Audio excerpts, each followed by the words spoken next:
Rachel. O, dalawa na, Rachel din yun, no? Talagang dito sa CLGN, dala-dalawa ko. Ayan, o, yung may, ano mo, patapayo mo, Rachel.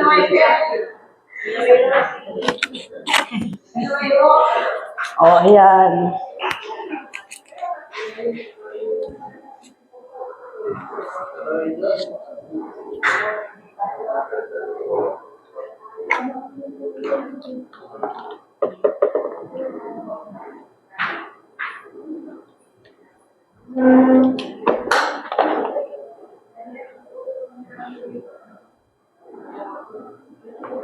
Sige po, maaari bang palakpakan ulit natin ang Panginoon?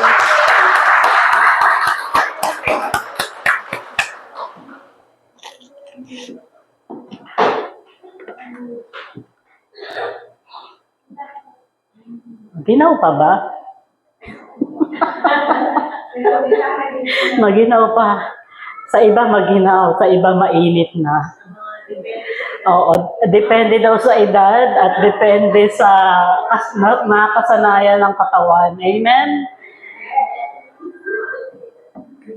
Muli, itutuloy natin yung ating pag-aaral. Yan. Ang ating tema ay enlarge our territory. Amen? Siyempre, ang unang teritoryong binigay ng Diyos sa iyo ay ikaw. Ginawa kang teritoryo ng Diyos. At mula sa iyo, may gagawin ng Diyos para palakihin yung kanyang teritoryo. Bakit natin pinapalaki? Hindi para sa atin, kundi para sa Panginoon. Amen? Gusto niya mas marami. Sobrang laki ng langit at gusto niya mapuno iyon ng mga tao. Amen? At para sa buwan ng January, ang ating sub-team taking new territories. Pagkuha ng mga bagong teritoryo. Ibig sabihin, yung matatagal ng mananampalataya, meron na yang tinatayo ang mga teritoryo. At doon sa mga bago, nag-uumpisa pa lang yan. Baka yung lupa niya ay nasa paso pa lang. Diba? Darating, magiging 2 paso, 3 paso, hanggang maging isang parcel of land o isang malaking lupa na pwede ng tayuan ng building. Amen? Sige nga, ano yung pinag-aralan natin ng nakaraan? Limot na? Marking our territory or marking your territory. Pero ang mahalaga doon, yung subtitle. Anong sabi doon? I-mine mo na. Noong panahon ng hindi pa uso yung mga titulo, di ba, Tita Sabel? Tatayuan lang. Sabi ng, sa kwento ni Amang, nung panahon na yun, pag masipag ang ninuno mo na magtulos lang daw ng kawayan. Pag masipag ang mga ninuno mo, marami silang nakukuhang lupain. Kasi pag tinusukan na yan o nilagyan ng tulos, ito ay papatotoo na akin na yan, minarkahan ko na yan. Amen? Amen. Ngayon, wala ka nang makuha. Masyado ng mahal para magkaroon ng lupa. Amen? Pero sa spiritual na konteksto, meron tayong mundong hindi nakikita at iyon ay spiritual. Doon tayo nagmamarka ng teritoryo. At iyon, ginagawa natin bilang pag-aalay natin at bilang misyon natin sa Panginoon. Sa palagay nyo, ano yung unang binigay na teritoryo? Ano yung unang pinamain sa atin ni Lord na teritoryo?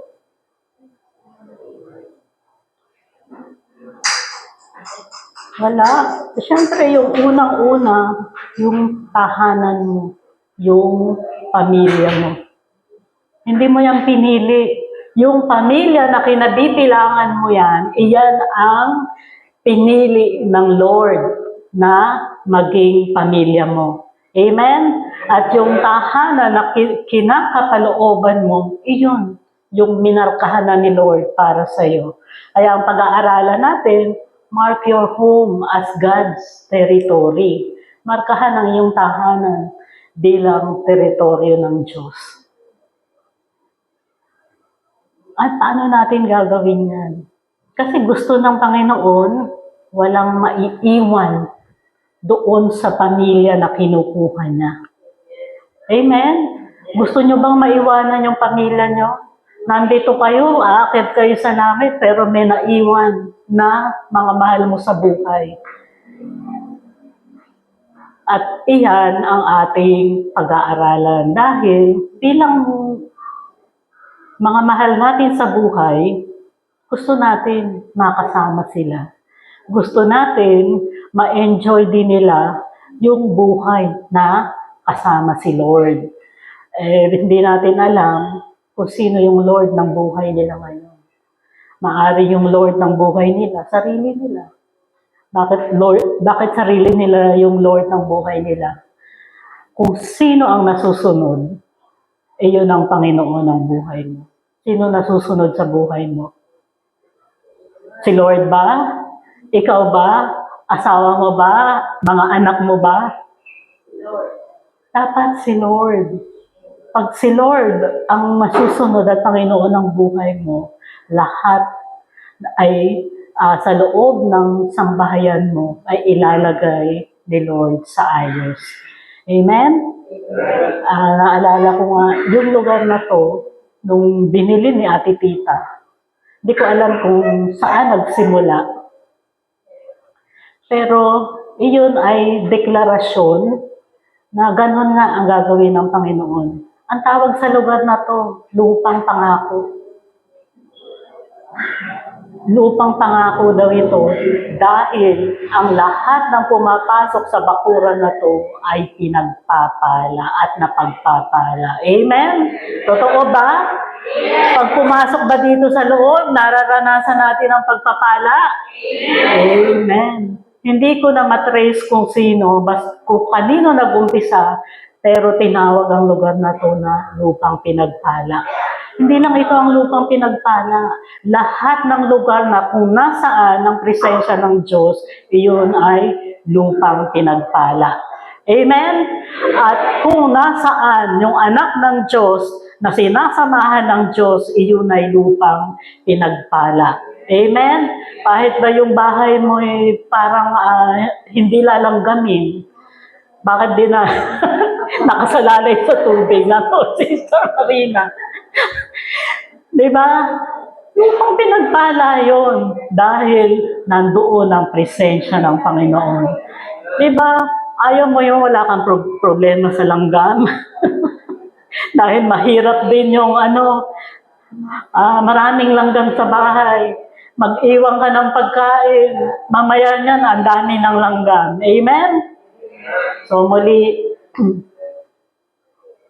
kung saan nananahan ang presensya ng Diyos, iyon ay pinagpala. Amen? Basahin natin yung salita ng Diyos. Ito ay sinabi sa Acts 11:14. He will bring you a message through which you and all your household will be saved. Malinaw ha?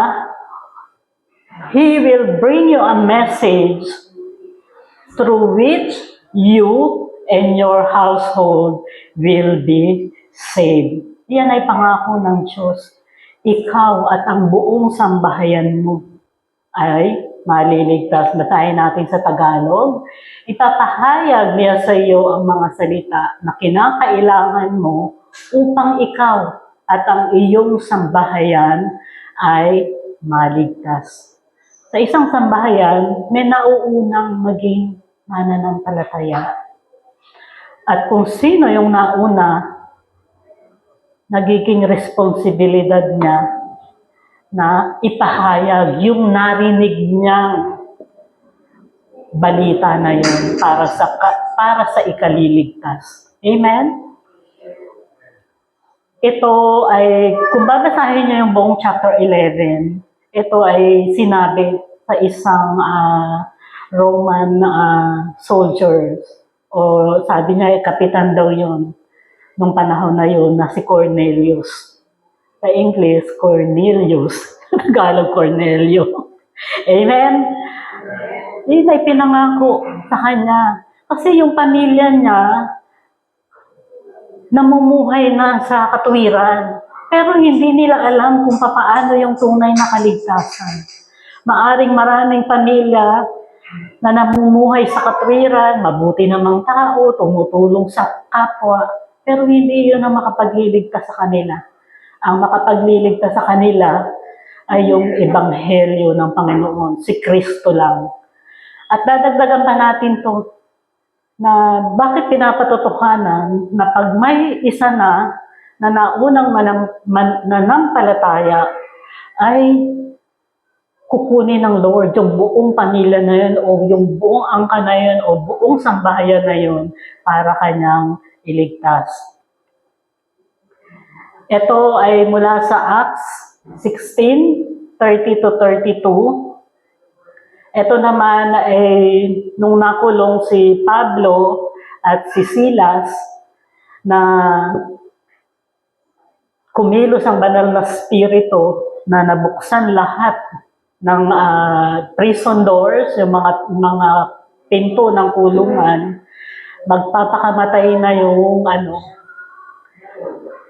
yung jailer. Ano nga ba yung warden sa panahon natin? Pero sabi ni Pablo, huwag mong patayin ang sarili mo. Nandito kaming lahat. At doon nagsimula.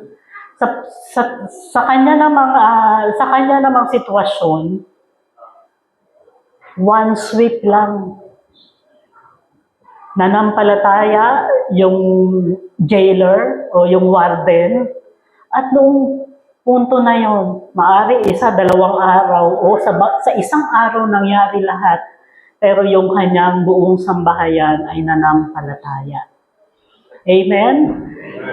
Maaring nag-umpisa sa pagpapakita ng himala na buhay talaga ang Diyos at kumikilos. Pero ano ang sinabi sa salita ng Diyos? Sa 30, He then brought them out and asked, Sirs, what must I do to be saved? They replied, so ito ay si Pablo at si Silas, believe in the Lord Jesus and you will be saved. Hindi natapos doon. You and your household. You and your household. Ikaw at ang iyong sambahayan. Then they spoke the word of the Lord to him and to all the others in the house. Kasi naimbitahan sila sa isang hapunan. Naghapunan sila sa bahay ng jailer na ito. Kaya nakarinig ng salita ng Diyos. Napakahalaga na marinig yung mensahe ng Ebanghelyo. Sahin natin sa Tagalog, nang sila'y mailabas ay sinabi niya, mga Ginoo, ano ang kailangan kong gawin upang maligtas? At kanilang sinabi, manampalataya ka sa Panginoong Hesus. Kanino daw mananampalataya? At maliligtas ka, ikaw at ang iyong sambahayan. Ipinangaral nila sa kanya ang salita ng Panginoon at sa lahat ng nasa kanyang bahay. Yung narinig natin na mabuting balita ng kaligtasan, dapat maipahayag sa iba. Hindi lang para sa iyo yan. Ngayon, kung ang pamilya mo ay hindi pa lahat mananampalataya, para din sa kanila yan. Kailangan abutin natin yung miyembro ng ating pamilya. Pwedeng immediate family muna. Pag sinabing immediate family, yung mag-asawa, mga anak, mga kapatid, magulang. Pag extended family, nandyan na yung kasama na yung iba pang mga kamag-anakan. Amen? So may immediate family at kung i-expand mo yan, i-extend mo yan, kasama na lahat ng kamag-anakan at lahat na ng angkan kung iyon ang misyon na ibinibigay sa iyo ng Panginoon. Amen? Ang tawag dito ay pie chart or pie graph. Ang buong yan, ito ay isang pie. Sabihin ng cake, ang kabuuan niyan, 100%. 100%. Kung itong buong pie na to, binibigay sa iyo ng Diyos, nasaan na dyan yung pinaghaharian ng Panginoon? Kung 20 yan, kung dalawa, 10%. Kasi kung 20 ang total ng immediate family mo, dalawa lang kayo, nasa 10%. Maari yung iba nandyan. Yung iba, 15% na sila. Yung iba, nasa 25%. Yung iba, nasa 50%. Amen? Ang ibig lang sabihin, maaring 10% ka lang, isang slice pa lang yung ibinibigay sa iyo ng Panginoon. Isang slice ng cake na 10%. E-extend ng Panginoon, i-enlarge. Dadagdagan ka pa, ibibigay pa sa iyo yung 15%. Yung iba naman, baka nasa kalahati, 50%. So ito, ilustrasyon lang na sinasabi ng Panginoon, papaano natin bubuuin yung 100% na itinalaga sa iyo ng Panginoon. Amen? Kung ito nga ay immediate family mo, may gagawin ka. Bakit? Ikaw ang nauna. Ikaw ang naunang nakaalam. Ikaw ang unang tumanggap ng salita ng Diyos. Amen? Amen. Kaya ang pag-aaralan natin, how to mark your home as God's territory. Paano mamarkahan ang iyong tahanan bilang teritoryo ng Diyos. Gagabayan tayo ng salita ng Diyos kung paano natin isasagawa yung sa pamilya namin ang unang naging mananampalataya ay si Pastora Maura.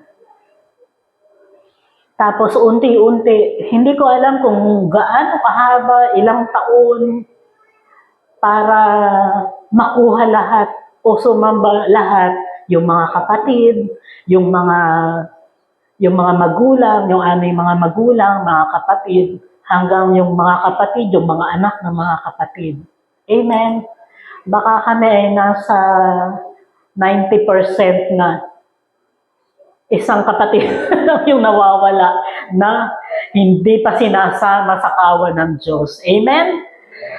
So, dahil may natitira pang 10%, kailangan pagsumikha pa namin magkakapatid kung paano siya isama at mabuo yung 100% ng aming pamilya. Amen?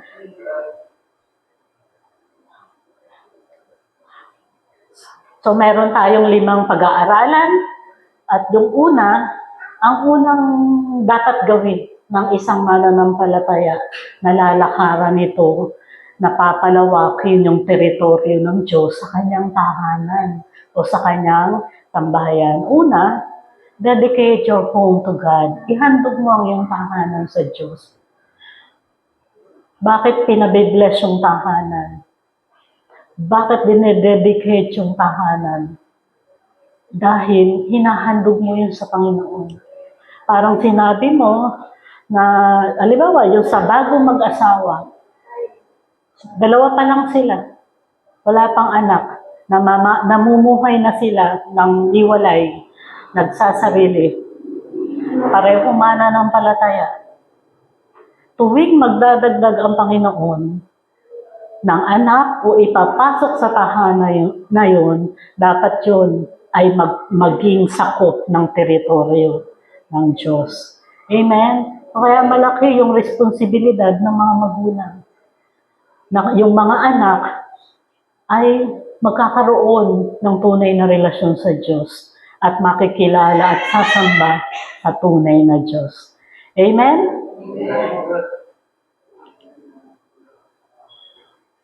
Pag inihantog mo yung tahanan mo sa Diyos, Lord, bahala ka na. Sa iyo na po ito. Sa iyo na yung mga tao dito, lahat ng papasok dito at lahat ng titira dito. Ibinibigay ko sa iyo. Pero hindi natatapos doon yung paghahandog sa Panginoon. Bakit mo kailangan ihandog sa Diyos? Kasi ito'y pagpapakumbaba na pinapasakop mo sa kapangyarihan ng Diyos yung bagay na hindi mo kayang gawin. Amen? Kahit gumulong ka sa labas, mag-iiyak ka dyan sa maghapon, kung hindi ilalapit ng Diyos yung ipinapanalangin mo, walang kapupuntahan yung panalangin mo. Amen? Kailangan kayo ni Lord, kayo ang tandem ni Lord kung paano gagawin sa iyong tahanan na pagharian ng Diyos. Ano ang sabi ng salita ng Diyos? Ito'y panalangin mula sa 2 Samuel verses 7 to 29. Now be pleased to bless the house of your servant, that it may continue forever in your sight. For you, sovereign Lord, have spoken, and with your blessing the house of your servant will be blessed forever. Diba? Ang ako ng Diyos, pag pinagpala ng Diyos, ibinaba ng Diyos at sinabi, sige, ikaw ay kabilang na sa teritoryo ko, hindi matatapos yung pagpapala na yan.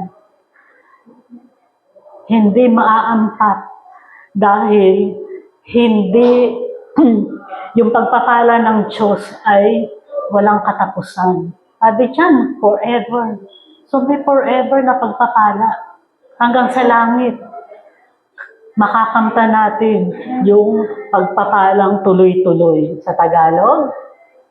Kaya't ngayon nga'y kalugdan mong pagpalain ang sambahayan ng iyong lingkod upang ito ay magpatuloy, magpakailanman sa harap mo, sapagkat ikaw, o Panginoong Diyos, ay nagsalita at sa pamagitan ng iyong pagpapala ay maging mapalad nawa ang sambahayan ng iyong lingkod magpakailanman. Lahat ng salita ng Diyos, iyan ay totoo at magaganap. Kaya pag sinabi ng Diyos, pinagpala ang iyong sambahayan, sinabi ng Diyos, you and your household will be saved, iyan ay magaganap. Amen? Amen. Pangalawa, binigay mo na sa Lord. Pangalawa, fill your home with God's Word. Punuin ang iyong tahanan ng salita ng Diyos. Bakit natin lalagyan? Tuwing nakikita nila, nababasa nila yan, iyan ay nagpapaalala. Maaring sa una, baliwala lang, pero iyan ay gagamitin ng Diyos para matatak sa kanila. Sabi nga, mababaon yan sa kanilang isip at puso. Yung pagmulat pa lang, nasa harap na niya, Word of God. Bababa ng hagdan, mababasa na Word of God. Aakyat, Word of God. May mga bahay nga, may nabibili nga, pati sa labas pa lang ng bahay. Sa gate pa lang, sa gate pa lang, pati floor mat, may Word of God. Amen? Kasi hindi mo alam kung aling Word of God ang gagamitin ng Diyos para sa tao, sa miyembro ng pamilya mo. Kahit sabihin ng over-decorated ng Word of God ang bahay mo, okay lang yun. Kaysa naman kung ano-ano lang ang mga naka-display. Amen?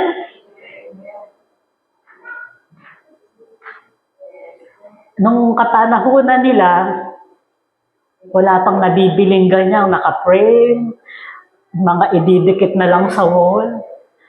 Nung panahon nila, mano-manong isinusulat. Mano-manong isinusulat para lang ipakilala na yung tahanan na ito ay tahanan ng Diyos.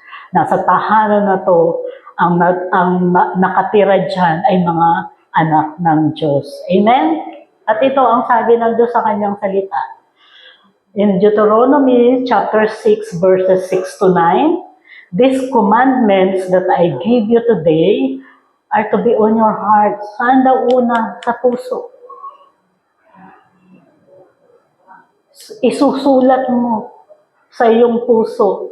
7, impress them on your children.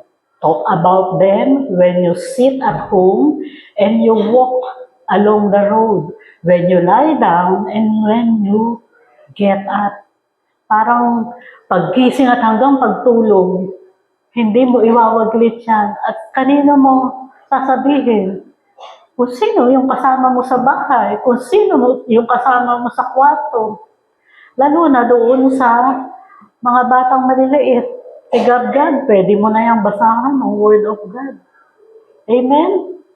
Dahil part ng training nila yan at utos ng Diyos yan. Impress them on your children. Hindi lang children. Kung yung asawa mo, hindi pa mananampalataya, maaring nagkukwentuhan kayong mag-ina, nakikinig din yung asawa mo. Amen? Pagdating sa 8, tie them as a symbols on your hands and bind them on your foreheads. Write them on the door frames of your houses and on your gate. Bakit nauso yung yung mga ang tawag doon, bollard ba? Yung mga nabibili na may Word of God, yung rubber na bracelet, anong tawag mo? Bollard nga ba? Ha?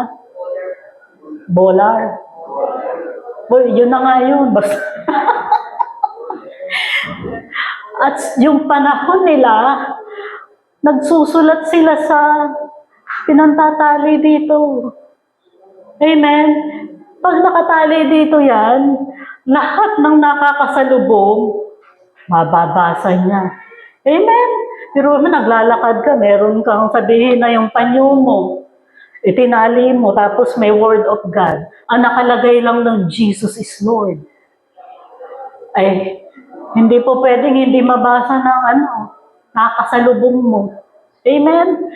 Pati sa sasakyan, pwede kang maglagay. Anong ibig sabihin nun? Lahat ng marunong magbasa, mababasa yun. Ngayon, ang Diyos na ang bahala kung kaninong puso itatanim yung Word of God. Amen? Diba? Minsan magmi-mission tayo, nakaganon tayo, nakalagay lang, Jesus is my Lord. At pwede rin maging Lord nila. Amen? Sa Tagalog, ang mga utos niya ay itanim nyo sa inyong puso. Una, ikaw, natanim na yan sa puso mo. Ituro ninyo sa inyong mga anak.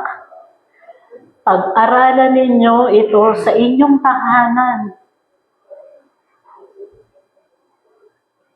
Sa inyong paglalakbay, sa inyong pagtulog sa gabi, at sa inyong pagbangon sa umaga. Ipulupot ninyo ito sa inyong mga kamay bilang tanda. Itali sa inyong noo, isulat sa mga hamba ng pintuan ng inyong bahay at mga tarangkahan. Diba? Kung yung gate natin, nakalagay dyan, Jesus Christ is Lord. Lahat ng tataan makakabasa. Sila lang ba ang may Lord kay Jesus? Kasi pwedeng mag yun ng curiosity, magbubuka sa kanilang isip, paano sila lang ang may Lord kay Jesus? Yung bang Jesus na sinasamba ko, hindi pareho ng Jesus nila? Pero pwedeng magbukas yan sa kaisipan ng tao. Amen? Ngayon mapapansin ninyo, yung mga establishment na ang may-ari ay mga born-again Christian. May Word of God sa kanilang pakete. Amen? Yung silin, tingnan nyo yung kahon. Pag inano nyo sa ilalim, may Word of God. O kaya minsan doon sa paper bag. Meron nga kaming binibilhan dito, nung Friday ko lang nalaman. Kasi doon sa Kamuning, merong Lola Nena. Lola Nena. Sa may Kamuning, may Lola Nena. Restaurant siya, at the same time, may mga kilala siya para sa toasted siopaw, sa masarap yung kanilang donut, masarap din yung kanilang pansit. E di, meron kasi kami General Assembly nung Friday na sabay-sabay na doon. Kasama na rin yung pa-birthday doon, kasama na yung kung anong pwedeng isama. Nung ko lang nalaman na Christian yung may-ari, nung nakita ko yung kahon, merong Word of God, yung box ng toasted siopaw. Tapos, pag magpapak sila ng ang in-order kasi pack, merienda, may pansit doon, may isang siopaw, yung sticker nila, may Word of God. Pwede rin natin gawin yun. Amen? Dahil, yung Word of God na maipapabasa mo sa iba, makakatulong para buksan ang puso at isip nung wala pang relasyon sa Diyos. Amen? O, pag-uwi nyo sa bahay, hamba lang, o sige, ukitin ko rito yung John 3:16. Sabi ko nga yung pinakamaikli na pwede nyong gawin na dala-dala nyo, Jesus saves. Amen. Dalawang word lang. Jesus saves.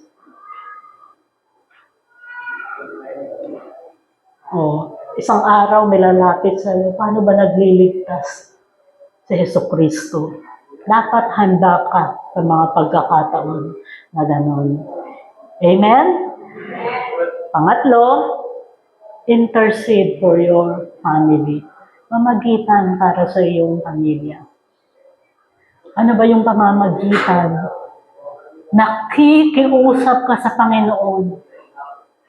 Ipapakiusap mo sa pananalangin.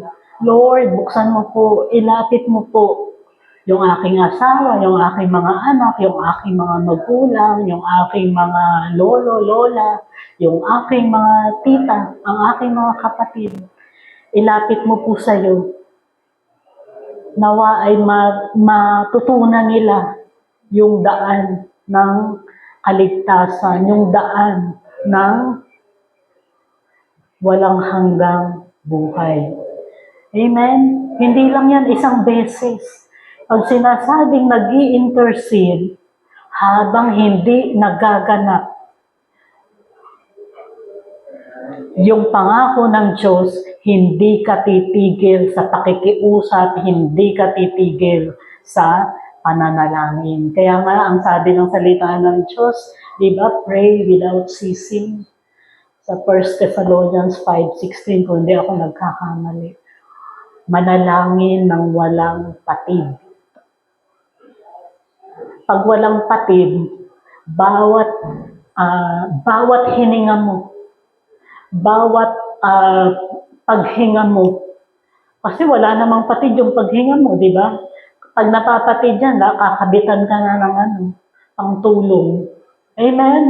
Bibigyan ka na ng oxygen. Bibigyan ka na kung hindi ka na makakahinga sa sarili mo, kailangan mo na ng makina.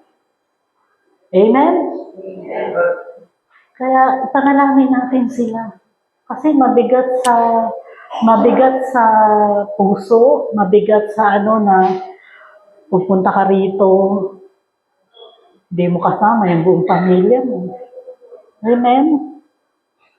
Na mas masaya sana na tuwing may gawain, tuwing may kasayahan, kasama mo rin sila. Amen? Ang sabi sa 1 Timothy 2:1, I urge them, first of all, that petitions, prayers, intercession, and thanksgiving be made for all people. At ano yung pinakamagandang maibibigay mo sa miyembro ng pamilya mo? Yung magkaroon sila ng buhay na walang hanggan sa pamagitan ni Jesucristo. Kaya minsan sasabihin, ang kulit mo naman, sinabi na nga, ayoko nga eh. Naka-experience na ba kanya noon? Iimbitahin nyo yung membro ng pamilya. Ang kulit mo naman, sinabi ko nga, ikaw na lang. Hindi pa ako handa dyan. Alam nyo ba, ang strategy ng kaaway?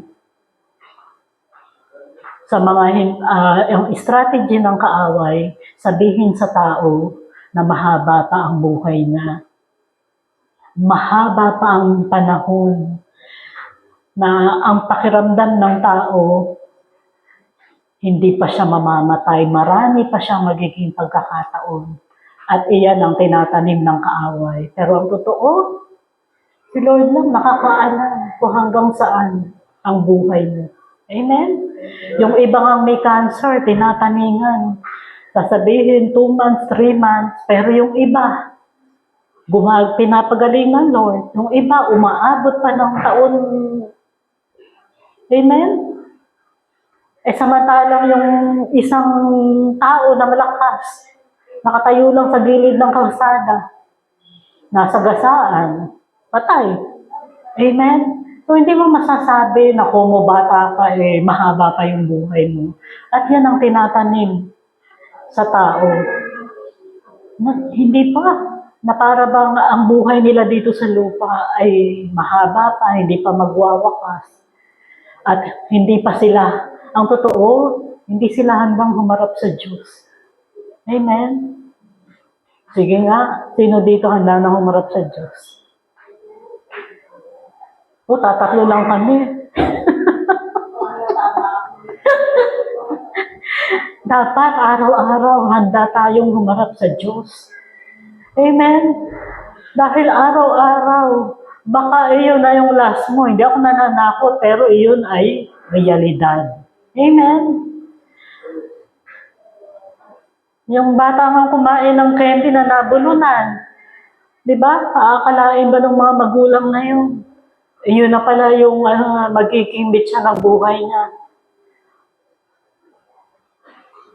So, tandaan natin, ang bawat araw ay mahalaga, kaya bawat araw ilapit natin sa Diyos yung mga mahal natin sa buhay na wala pang relasyon sa Diyos, na hindi pa niya Panginoon na tagapagligtas ng kanyang kaluluwa sa Jesucristo. Sa Tagalog,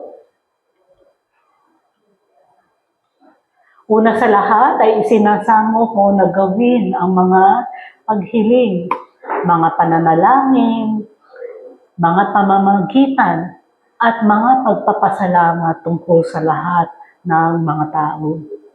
Ito ay paalala kay Timoteo na isang pastor. Alam niyo bakit pinapaalala ito ni Pablo? Nung panahon ni Timoteo, pasama na ng pasama. Maging sa kanilang kapanahunan, pasama na ng pasama yung mga tao. Ibig sabihin, palayo na sila ng palayo sa Diyos. At dahil nalalayo sila sa Diyos, kailangan natin silang ipanalangin para muling ilapit sa Panginoon. Dahil yung sumasama ay yung mga walang Diyos, yung mga malayo sa Diyos. Kasi walang takot sa Diyos. Amen? Kaya tandaan natin, wag lilipas ang araw na hindi natin idunulog sa panalangin yung kaligtasan ng ating mga mahal sa buhay. Amen? Pang-apat, set aside time for family bonding. Maglaan ng oras para sa family bonding. Hindi ko alam kung paano Tagalogin. Pagsasama-sama ng pamilya. Bakit? Gagamitin mo to na tuwing nagsasama, halimbawa nanonood lang kayo ng TV, kwentuhan mo, magkwento ka tungkol sa Diyos, mag-i-inject ka ng Word of God. O kaya kukwentuhan mo kung paano kumikilos ang Lord sa buhay mo. Amen? O katulad na lang si Brother Gandhi. Sabi niya, patotoo niya last Thursday, nagtanggalan sa kanilang opisina, yung grupo niya ay nabawasan. Amen? Ang tanong doon, bago ba naibawas yung mga tao na yun, na-sharean mo ba ng salita ng Diyos? Naisip mo ba na, Lord, paano kung ako yung tinanggal mo? Paano kung ako tinanggal mo kasi hindi ko ginagawa yung mission ko sa lugar na yun? Amen?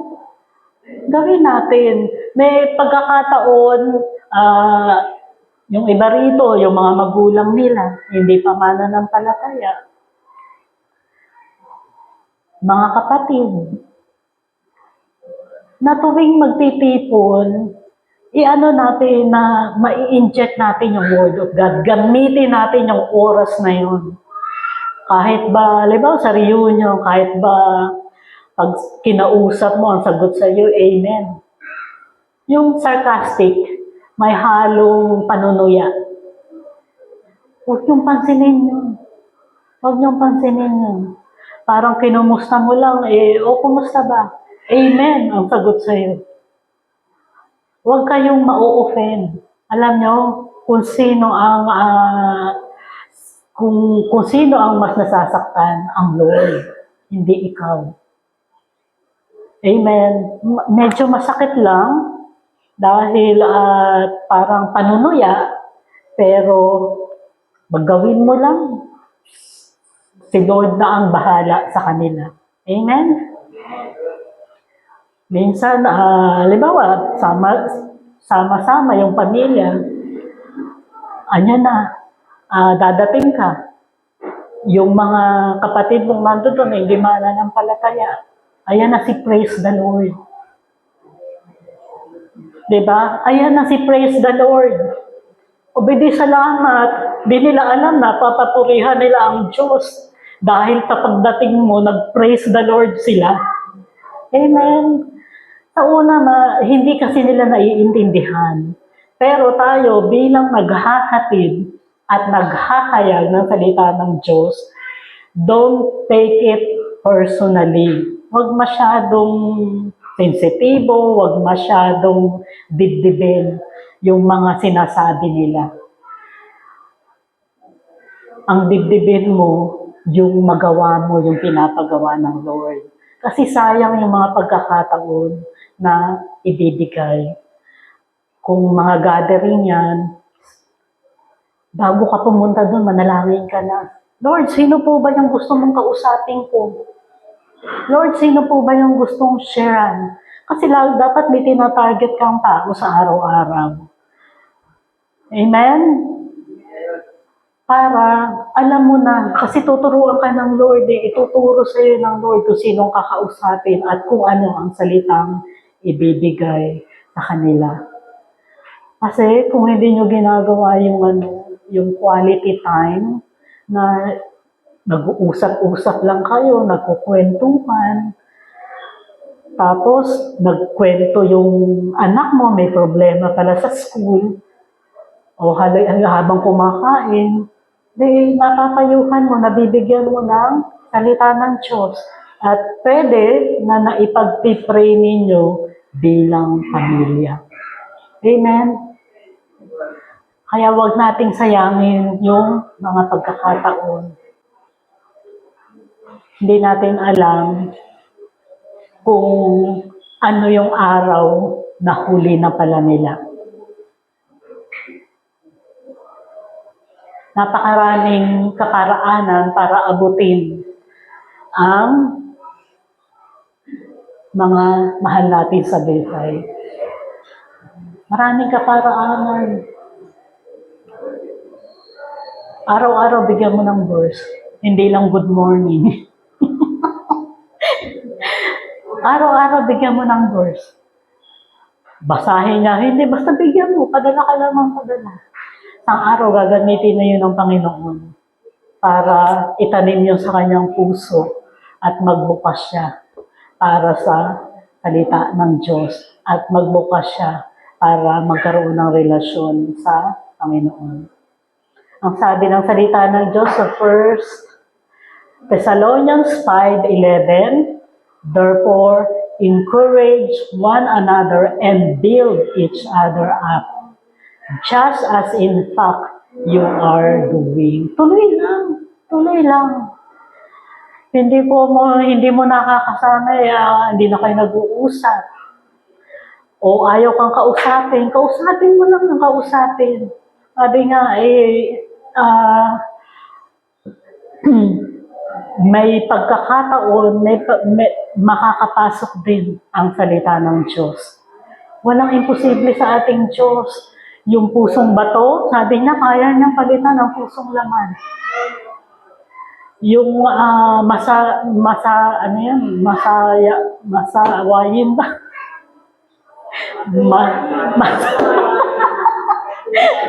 Sorry naman.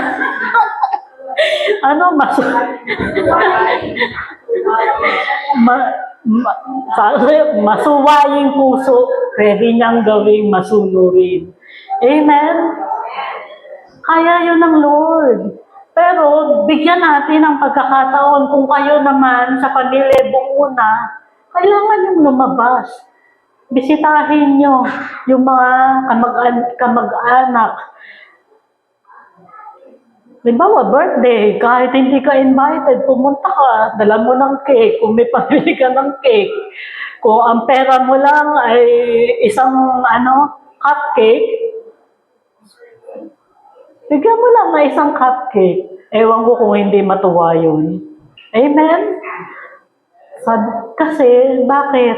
Mararamdaman niya yung pagmamalasakit mo. Pwede namang hindi mo puntahan, di ba? Gagastos ka pa ng pamasahe. Masasayang ang oras mo na dapat maglalaba ka. O dapat magtitinda ka. Paglaanan natin ang oras. Kasi sinong gusto niyong pumunta sa bahay nila? Ikaw itong naunang naging mananampalataya. Amen? Tuwing may pagkakataon, hanapan natin para makapagbahagi ng salita ng Diyos. Sabi dito sa Tagalog, dahil dito, pasiglahin ninyo ang isa't isa at patibayin ng isa't isa gaya ng iyong ginagawa. Minsan yung encouragement lang, may problema na i-share sa'yo, yun ang maging daan para mailapit mo siya sa Panginoong Jesus. Yung problema niya, wag ka mag-alala kapatid. Mayaman ang biyaya ng Diyos. Kaya kang abutin ng Diyos. Kaya lang, para maabot ka ng Diyos, kailangan magpasakop ka sa Kanya. Hindi niya aabutin yung hindi naman kabilang sa teritoryo niya. Amen? Amen. At yung huli, be a good witness. Maging isang mabuting patotoo. Nakikita sa loob ng bahay yung ugali mo. Naririnig yung mga lumalabas sa bibig mo. Nagiging mabuti ka bang patotoo? Dapat sa'yo magmula. Hindi naman pag naging mananampalataya kay 100% na wala na yung mga pangit mong ugali. Pero at unti-unti, kailangan magpatulong ka sa Lord. Hindi naman pag naging mananampalataya ka, hindi ka na marunong magalit. May panahon ng tamang pagkagalit at may panahon na dapat hindi ka naglalabas ng galit. Amen? Halimbawa, kung ang asawa mo ay hindi mananampalataya, nagalit siya, ang ginawa mo, hindi mo na kontrol sa sarili mo, sinabayan mo ng galit. Anong, sumagot-sagot ka rin, nagsabi ka rin ng hindi magagandang salita, anong mangyayari? Away. Pero kung nagagalit siya, hayaan mo lang siya. Kung hindi ka sumasagot, yung asawa ko yata, dati isang sinabi ko lang, 10 yung sinabi niya. Ngayon, hindi kumikibo. Amen? Dapat ipakita natin kung paano binabago ng Panginoon yung ating sarili, yung ating ugali, yung ating pananaw, yung ating mga ginagawa. Sabi nga, katulad dyan, iaabot mo yung puso mo na kung nasaan si Jesus, iaabot mo para sa iba. Amen? Kaya niya, no? Kaya niyang tanggalin yung puso niya para sa iba. At ganyan din yung ginawa ng Panginoon. Buhay niya, ibinigay niya para sa lahat ng tatawagin niya na mapasama sa kanyang teritoryo. Sa 2 Timothy 2:15, do your best to present yourself to God as one approved, a worker who does not need to be ashamed, and who correctly handles the word of truth. Sa Tagalog, pagsikapin mong humarap sa subok. Pagsikapan mong humarap na subok sa Diyos. Manggagawang walang dapat ikahiya na gumagamit ng wastong sa salita ng katotohanan. Amen.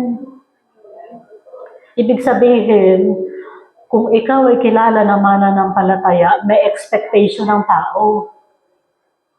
Di ba maganda nga yun eh.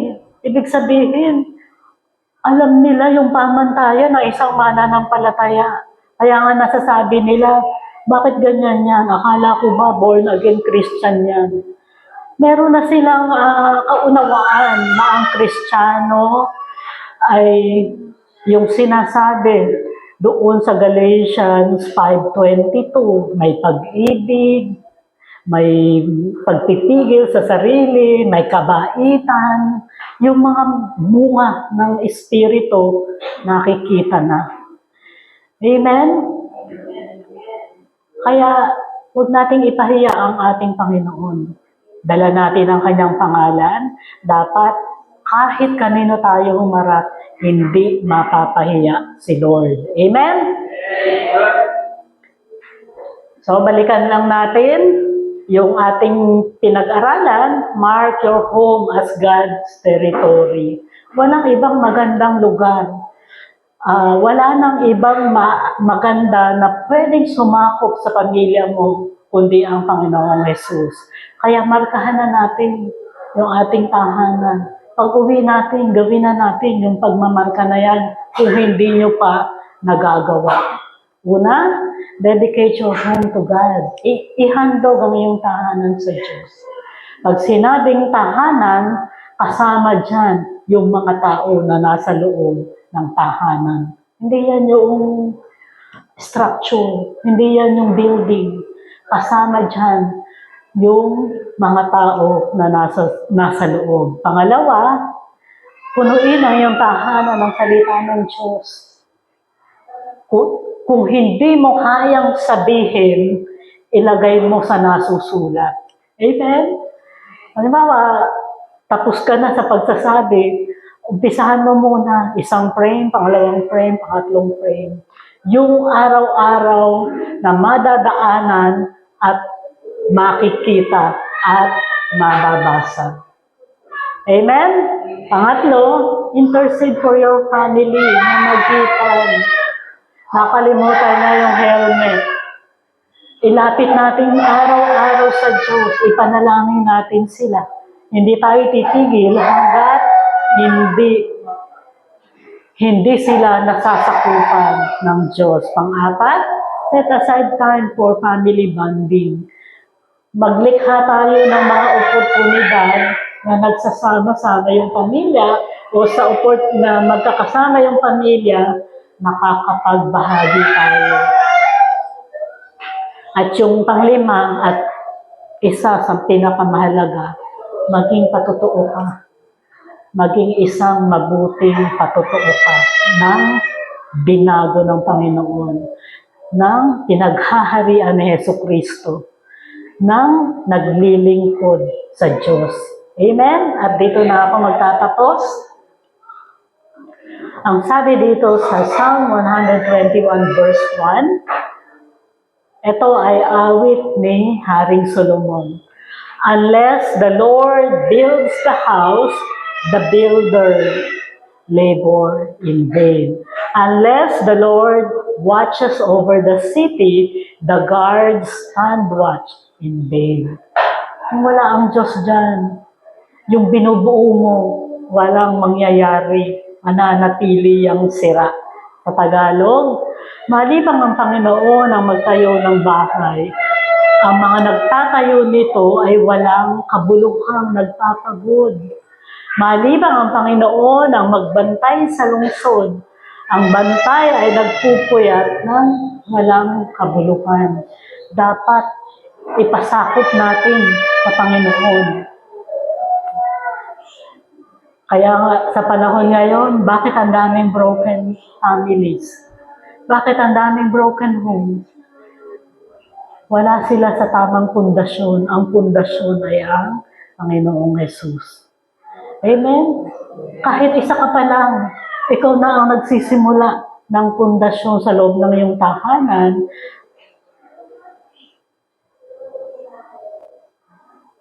At kahit mag-isa ka lang, mahirap, pero ang sabi ng Lord, hindi siya ang magpapagod para sa pagtatayo. Kaya isama natin ang Panginoon sa pagtatayo ng tahanan at pagpapasakop sa ating tahanan na maging teritoryo ng Panginoong Jesus. Amen? Amen? May natutunan ba? Ihahandog ba yung pamilya, ang tahanan para maging teritoryo ng Panginoon? Amen. Palakpakan natin ang Panginoon. Hallelujah. Hallelujah. Hallelujah. Simulan mo, kapatid, dahil ito yung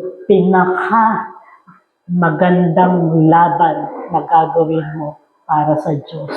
Ilaban natin yung ating bawat pamilya. Sige po, tayo ay dadako para sa